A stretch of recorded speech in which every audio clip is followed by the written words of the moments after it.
BSP की इस चुनावी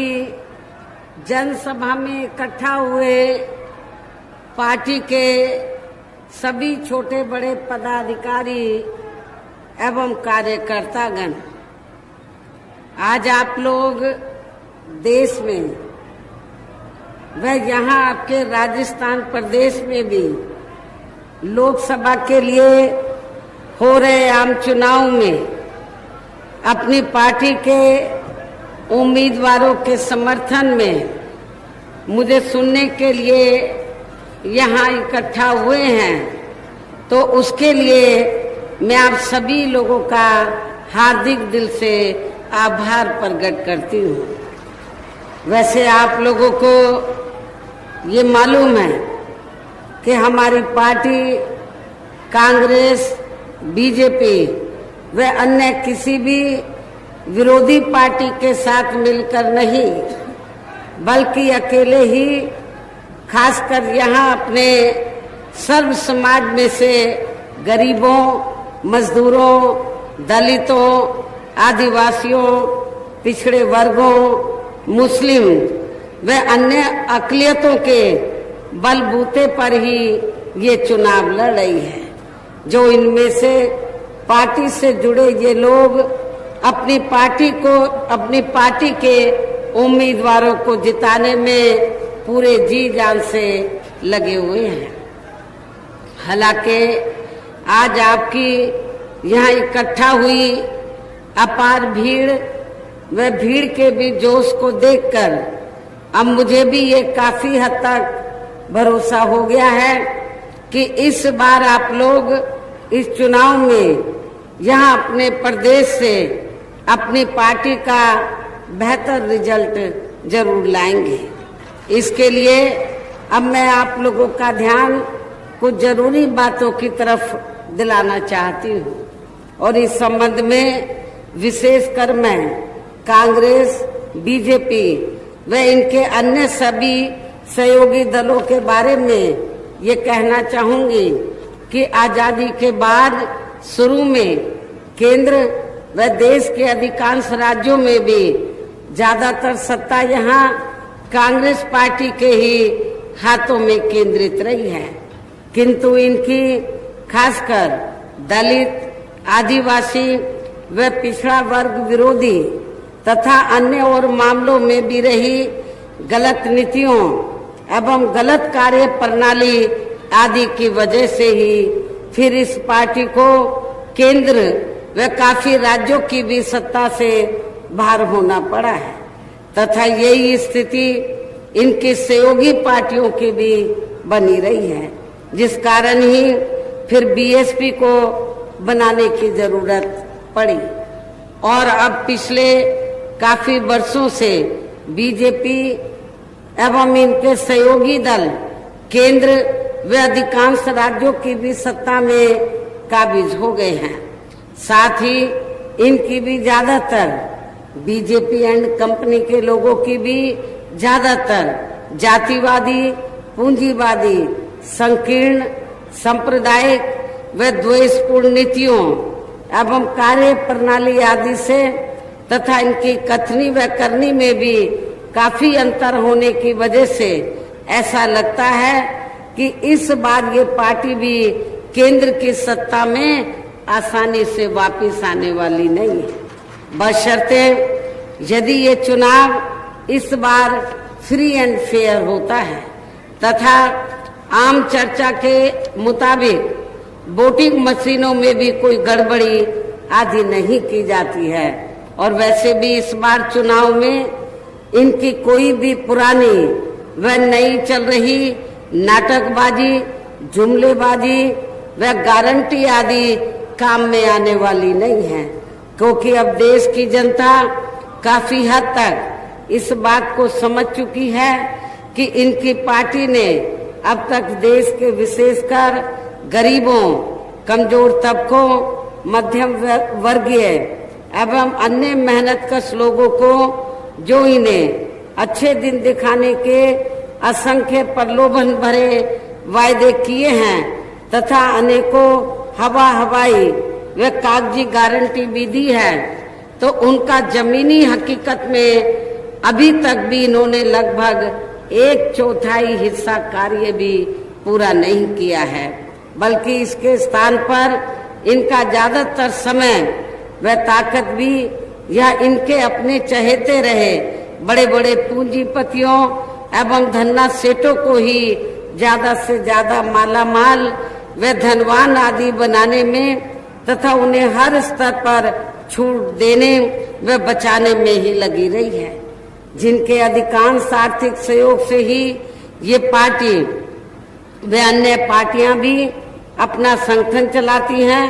तथा चुनाव आदि भी लड़ाती हैं, जिसका काफी कुछ खुलासा बॉन्ड की आई रिपोर्ट से भी हो गया है। इसके साथ ही अब ऐसा लगता है कि कांग्रेस पार्टी की तरह ही बीजेपी ने भी केंद्र की तमाम सरकारी जांच एजेंसियों का ज्यादातर राजनीतिकरण ही कर दिया है। इसके अलावा देश के किसान वर्ग भी वर्तमान बीजेपी की सरकार में शुरू से ही अपनी विभिन्न समस्याओं को लेकर काफी ज्यादा दुखी व परेशान रहे हैं और अभी भी हैं, जबकि यूपी में आपके राजस्थान प्रदेश से लगा हुआ यूपी है, जबकि यूपी में 4 बार हमारी पार्टी की रही सरकार ने उनके हितों का भी हर स्तर पर विशेष ध्यान रखा है। हमने उत्तर प्रदेश में किसानों को समय से उनकी फसल का उचित दाम दिया, खेती करने की पूरी सुविधाएं दी और आज भी उत्तर प्रदेश के जो किसान हमारे भाई हैं वो बीएसपी की सरकार को याद करते हैं, जो अब आपको किसी भी पार्टी की सरकार में, चाहे वो स्टेट की सरकार हो चाहे सेंटर की हो, तो किसी भी पार्टी की सरकार में किसानों को वो सहूलतें, वो सुविधाएं नहीं मिल पा रही हैं। इतना ही नहीं बल्कि केंद्र में पूर्व की रही कांग्रेसी सरकार की तरह ही वर्तमान भाजपा सरकार ने भी इनकी जातिवादी, हीन, सांप्रदायिक एवं पूंजीवादी सोच व नीतियों के चलते ही पूरे देश में सर्व समाज में से खासकर गरीबों, दलितों, आदिवासियों, पिछड़े वर्गों, मुस्लिम एवं अन्य धार्मिक अल्पसंख्यक समाज के लोगों का भी पूर्ण रूप से विकास व उत्थान आदि इन्होंने नहीं किया है, ये नहीं हो सका है। और इस संदर्भ में वैसे आप लोगों को ये मालूम है कि पूरे देश में यहाँ दलितों, आदिवासियों एवं अन्य पिछड़े वर्गों का सरकारी नौकरियों में वर्षों से अधूरा पड़ा आरक्षण का कोटा भी अभी तक पूरा नहीं भरा गया है। विशेषकर एससी व एसटी वर्गों के सरकारी कर्मचारियों का पदोन्नति में आरक्षण तो अब काफी हद तक प्रभावहीन ही बना दिया गया है। साथ ही केंद्र व राज्यों में भी विरोधी पार्टियों की रही सरकारों में इन सभी वर्गों का प्राइवेट सेक्टर में, इन सभी वर्गों को प्राइवेट सेक्टर में आरक्षण दिए जाने की व्यवस्था किए बिना ही इनकी सरकारों के ज्यादातर सरकारी कार्य अब प्राइवेट सेक्टर के जरिए ही इनके बड़े बड़े पूंजीपतियों व धन्ना सेठों आदि को ही दिए जाने के कारण अब इनको पूरे देश में आरक्षण का बहुत कम ही लाभ मिल पा रहा है। इसी प्रकार इनका अन्य और मामलों में भी शोषण व उत्पीड़न आदि होना अभी तक भी बंद नहीं हुआ है। इसके साथ साथ मुस्लिम व अन्य धार्मिक अल्पसंख्यक समाज के लोगों की भी हालत हर स्तर पर यहाँ काफी ज्यादा खराब व दयनीय ही बनी हुई है, जिसका काफी कुछ खुलासा सच्चर कमेटी की रिपोर्ट में भी किया गया है। इतना ही नहीं बल्कि पिछले कुछ वर्षों से केंद्र व अधिकांश राज्यों में भी बीजेपी व आरएसएस की सरकारों के चलते हुए अब इनका विकास एवं उत्थान आदि होना भी काफी हद तक बंदशाही हो गया है। आए दिन इन पर खासकर धर्म की आड़ में, हिंदुत्व की आड़ में हो रही जुल्म जाति भी यहाँ काफी ज्यादा चरम सीमा पर पहुंच चुकी है। इसके साथ साथ अपर कास्ट समाज में से विशेषकर गरीब लोगों की भी हालत हमें कोई खास अच्छी नजर नहीं आती है। इनकी गलत कृषि नीतियों के कारण ही किसान वर्ग भी आए दिन आंदोलित रहता है। साथ ही इनकी गलत आर्थिक नीतियों की वजह से देश की अर्थव्यवस्था पर भी इसका काफी बुरा प्रभाव पड़ रहा है, जिससे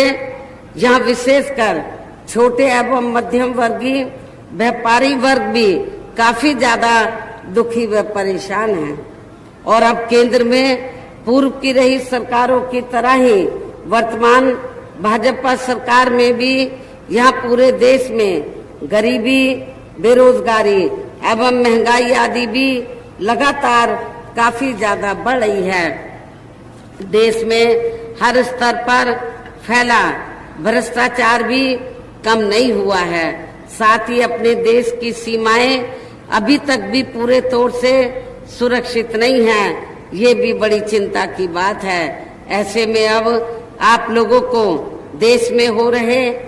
लोकसभा आम चुनाव में, इस समय देश में हो रहे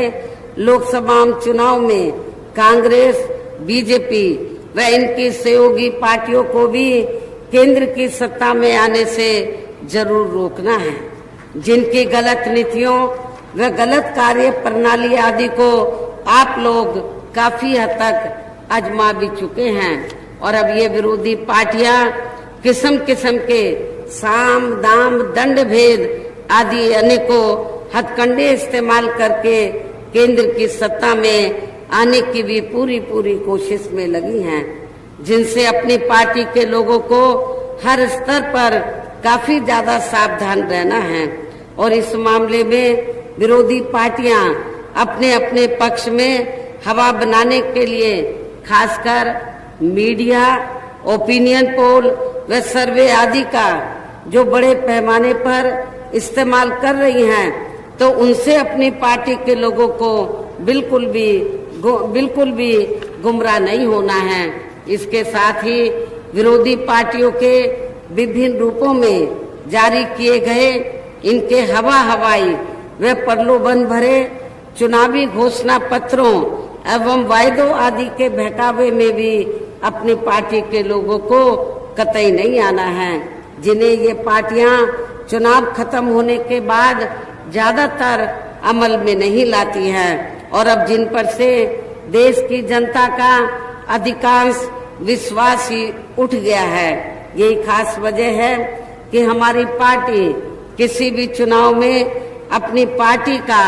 कोई भी चुनावी घोषणा पत्र आदि जारी नहीं करती है। वैसे भी हमारी पार्टी किसी भी मामले में कहने में बहुत कम बल्कि कार्य करके दिखाने में ही ज्यादा विश्वास रखती है। और इस बात का सबसे बड़ा सबूत ये है कि उत्तर प्रदेश में 4 बार हमारी पार्टी के नेतृत्व में रही सरकार ने चुनाव में पार्टी के बिना जारी किए गए घोषणा पत्र के ही प्रदेश व आम जनहित में काफी कुछ ऐतिहासिक कार्य करके दिखाए हैं, जिसकी अब देश में अधिकांश पार्टियों की सरकारें काफी नकल भी कर रही हैं। जबकि इस मामले में हमारी पार्टी का ये कहना है कि यदि इन पार्टियों के स्थान पर केंद्र में हमें अपनी पार्टी की सरकार बनाने का मौका मिलता है, तो तब फिर हमारी पार्टी की बनी सरकार केंद्र में यहाँ अब तक रही सभी विरोधी पार्टियों की सरकारों की तरह केवल या हवाई व कागजी कार्य आदि नहीं करेगी, बल्कि उत्तर प्रदेश की तरह ही जमीनी हकीकत में ठोस कार्य करके दिखाएगी। और इस संदर्भ में खासकर मैं ये कहना चाहूंगी, केंद्र द्वारा देश में पिछले कुछ समय से अति गरीब परिवारों को अस्थायी तौर पर फ्री में जो थोड़ी सी खाद्य सामग्री, राशन आदि दी जा रही है, तो उससे इनका स्थायी तौर पर भला होने वाला नहीं है। और वैसे भी इनकी ये जटिल समस्या देश में देश में हर हाथ को काम देने से ही केवल दूर हो सकती है, जिसकी तरफ हमारी पार्टी की बनी सरकार विशेष ध्यान देगी। साथ ही देश में पिछले काफी वर्षों से आए दिन बढ़ रही गरीबी, बेरोजगारी व महंगाई आदि से भी जनता बहुत ज्यादा परेशान है, जिसे भी आर्थिक नीतियों में तब्दीली करके जरूर दूर किया जाएगा।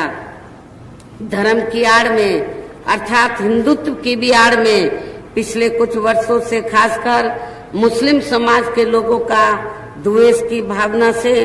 जो इनका काफी ज्यादा शोषण व उत्पीड़न आदि किया जा रहा है, तो इसे भी जरूर रोका जाएगा। कहने का तात्पर्य ये है कि देश में इस समय हो रहे लोकसभा चुनाव में विरोधी पार्टियों के जारी किए गए इनके हवाई व प्रलोभन भरे चुनावी घोषणा पत्रों आदि के बहकावे में अब यह खासकर देश के अति गरीबों, मजदूरों, बेरोजगारों एवं अन्य जरूरतमंद लोगों को बिल्कुल भी नहीं आना है और अब इन्हें ऐसी सभी विरोधी पार्टियों को केंद्र की सत्ता में आने से जरूर रोकना है, जिनकी कथनी व करनी में काफी अंतर रहा है तथा जिन्हें ये लोग वर्षों से, जिन्हें देश की जनता और अपनी पार्टी के भी लोग वर्षों से आजमा भी चुके हैं। ऐसे में अब मेरा यही कहना है कि आप लोगों को अपने खुद के व अपने प्रदेश के एवं देश के भी हित में अपने वोटों को यहाँ कांग्रेस, बीजेपी व अन्य विरोधी पार्टियों को न देकर केवल अपनी एकमात्र हितैषी पार्टी बहुजन समाज पार्टी को ही देना है, जो ये पार्टी उत्तर प्रदेश की तरह ही केंद्र में भी अपनी पार्टी की सरकार बनने पर फिर पूरे देश में यहाँ अपनी पार्टी की सर्वजन हिताय व सर्वजन सुखाय की नीतियों पर आधारित ही सरकार चलाएगी। इसके साथ साथ केंद्र से जुड़ी आपके क्षेत्र की जो भी यहाँ स्थानीय समस्याएं होंगी तो उन्हें भी फिर दूर करने का हर संभव पूरा प्रयास किया जाएगा। साथ ही यहाँ गरीबों, मजदूरों, बेरोजगारों, कर्मचारियों, किसानों, छोटे व्यापारियों एवं अन्य मेहनत कश लोगों के हितों का भी विशेष ध्यान रखा जाएगा। सर्व समाज में से खासकर दलितों, आदिवासियों, पिछड़े वर्गों, मुस्लिम व अन्य धार्मिक अल्पसंख्यक समाज के लोगों के विकास एवं उत्थान के साथ साथ हर स्तर पर इनकी सुरक्षा आदि के लिए भी प्रभावी कदम उठाए जाएंगे और तभी फिर यहाँ वास्तव में अपने देश के महान संतों, गुरुओं व महापुरुषों में भी विशेषकर महात्मा ज्योतिबा फूले, श्री छत्रपति साहू जी महाराज, श्री नारायण गुरु, बाबा साहब डॉक्टर भीमराव अंबेडकर एवं मान्यवर श्री कांशीराम जी आदि का अधूरा रहा सपना जरूर साकार हो सकता है, जिनको यूपी में अपनी पार्टी की रही सरकार द्वारा हर स्तर पर पूरा आदर सम्मान दिया गया है। लेकिन ये सब विरोधी पार्टियों को अच्छा नहीं लगा। जब बीएसपी के नेतृत्व में 4 बार सरकार बनी तो विरोधी पार्टियों को अच्छा नहीं लगा और जब हमने अपनी सरकार में अपने संतों, गुरुओं और महापुरुषों को हर स्तर पर विभिन्न रूपों में आदर सम्मान दिया तो ये विरोधी पार्टियों को अच्छा नहीं लगा। और इतना ही नहीं तो बीएसपी की जब अकेले अपने बलबूते पर चौथी बार सरकार बनी फिर तो विरोधी पार्टियों की हवाइयां उड़ गई और उसके बाद से चाहे कांग्रेस है, चाहे बीजेपी है, ये अन्य विरोधी पार्टियां हैं, तो उन्होंने अंदर आपस में मिलकर तो फिर इन्होंने ये फैसला लिया, ये सोच विचार किया कि यदि हमने बहुजन समाज पार्टी को आगे बढ़ने से नहीं रोका, ऐसे ही बीएसपी आगे बढ़ती रही तो फिर ये पार्टी केंद्र की सत्ता पर भी काबिज हो सकती है तो उसके बाद से फिर इन सभी विरोधी पार्टियों ने तो दलितों में, आदिवासियों में, अन्य पिछड़े वर्गों में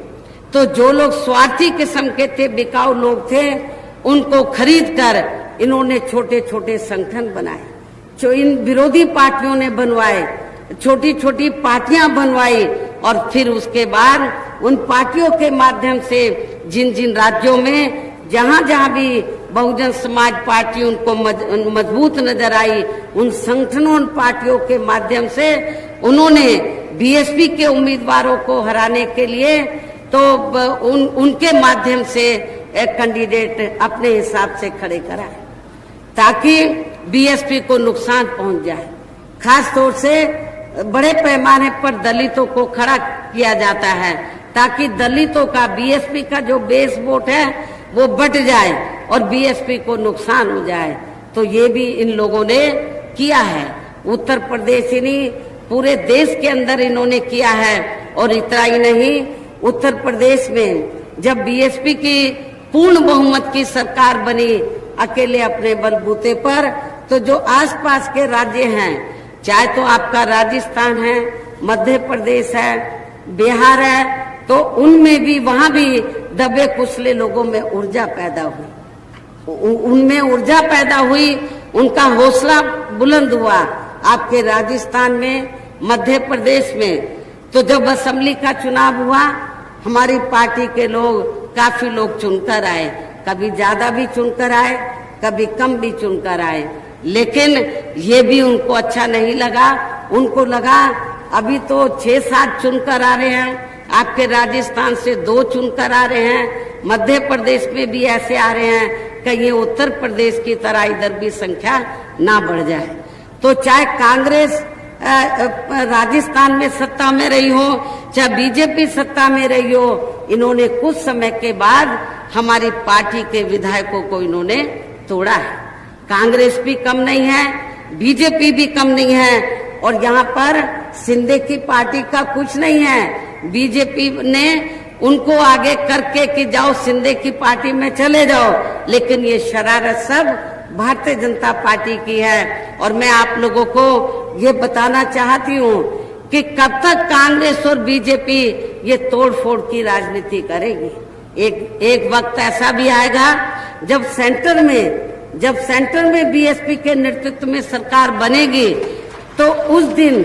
जिस दिन सेंटर में बीएसपी के नेतृत्व में सरकार बनेगी, तो फिर हमारी पार्टी जो दल बदल कानून बना है तो इसको बदलेगी, इसमें संशोधन लाएगी और ऐसा सख्त कानून बनाएगी, किसी भी पार्टी से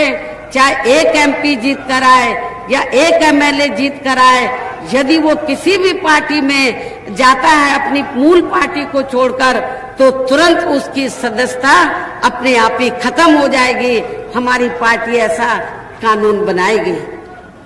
जिसके लिए आप लोगों को पूरे जी जान से लगना होगा। समय जरूर आएगा, आपको इंतजार करना चाहिए। इसलिए मैं राजस्थान के लोगों से ये कहना चाहती हूँ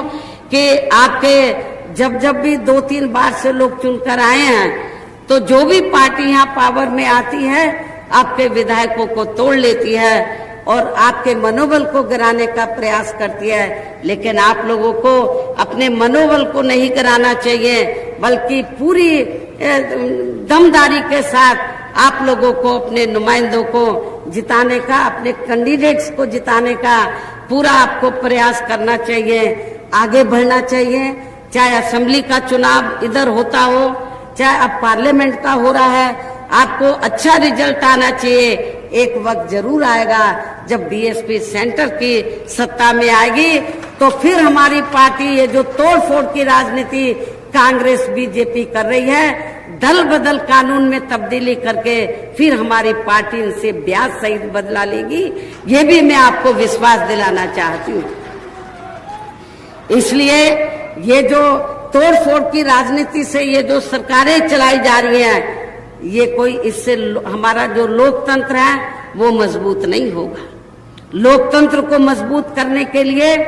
बहुत कुछ संविधान, बहुत कुछ हमें एक कानून में तब्दीली करनी पड़ेगी। दल बदल कानून इन्होंने जो जातिवादी पार्टियां हैं, सत्ता में बने रहने के लिए इन्होंने अपने हिसाब से बनाया है। छोटी जो भी पार्टियां हैं जिनके कम एमपी एमएलए जीत कर आते हैं, उनको तोड़ लो, जितनी जरूरत है तोड़कर सरकार को बचा लो। ये क्या लोकतंत्र है? मैं समझती हूँ लोकतंत्र नहीं है। इससे अपने देश की लोकतंत्र की जड़ें मजबूत नहीं होंगी। लेकिन हम इस कानून को जब केंद्र की सत्ता में आएंगे, इस दल बदल कानून को हम जरूर बदल के रहेंगे, इसमें जरूर संशोधन करके रहेंगे। इन्हीं खास बातों के साथ ही अब मेरा पार्टी व मूवमेंट के हित में यही कहना है कि हमारी पार्टी ने आपके राजस्थान प्रदेश में जिनको भी चुनाव के मैदान में उतारा है,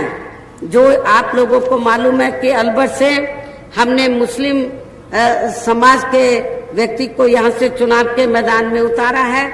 पूरे राजस्थान में हमने सर्व समाज को हमने चुनाव लड़ने का मौका दिया, सर्व समाज के लोगों को हमने प्रतिनिधित्व दिया है। तो हमारी पार्टी ने आपके राजस्थान प्रदेश में तो जिनको भी चुनाव के मैदान में उतारा है, जो यहाँ आपके सामने मंच पर भी मौजूद हैं, तो उन्हें आप लोगों को जरूर कामयाब बनाना है, जिसके लिए यहाँ पार्टी के केंद्रीय व स्टेट के कोऑर्डिनेटर तथा स्टेट की पूरी कमेटी व यहाँ के अन्य सभी स्तर के छोटे बड़े पदाधिकारी एवं कार्यकर्तागण आदि पूरे जी जान से लगे हैं। और अब अंत में मेरा यही कहना है कि आप लोगों को वोट पड़ने वाले दिन यहाँ अपनी पार्टी के सभी लोकसभा उम्मीदवारों को पार्टी के हाथी चुनाव चिन्ह के सामने वाले बटन को दबा के उनको जरूर जिताना है, उनको पार्लियामेंट के अंदर जरूर जिताकर भेजना है। इस खास अपील के साथ ही अब मैं अपनी बात यहीं समाप्त करती हूँ। जय भीम, जय भारत।